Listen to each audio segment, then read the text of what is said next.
नमाज में कितनी दफ़ा बिला उज़र हरकत करने से नमाज टूट जाती है, जैसे बालों को हाथ लगाना, कपड़ों को सीधा करना या खारिश करना वगैरह वगैरह। आमिर मोहम्मद यूसुफ, पंजगोर, बलूचिस्तान से। देखें, हरकत नमाज के मुनाफी है और कोई भी काम नमाज में ऐसा किया जाए जो नमाज के मुनाफी हो तो नमाज उससे टूट जाती है। जैसे नमाज में बातचीत करना, नमाज में खाना पीना, नमाज में चलना फिरना, तो उससे नमाज टूट जाएगी। तो इस पर तो पूरी उम्मत का इजमा है, लेकिन यानी इसके लिए तो दलील की हाजत नहीं है, क्योंकि ये इजमाए उम्मत से साबित है कि नमाज में नमाज के अगेंस्ट कोई काम करने से, नमाज के मुनाफी कोई काम करने से नमाज टूट जाती है।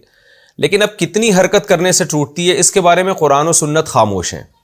तो जहां कुरान और सुन्नत खामोश होता है, जाहिर है इतनी एक दफ़ा क्यों करने से तो नहीं होगा ना कि नमाज फ़ौरन टूट जाए। ये तो एक, इसमें तो इंसान माजूर है, इतने तो मजबूर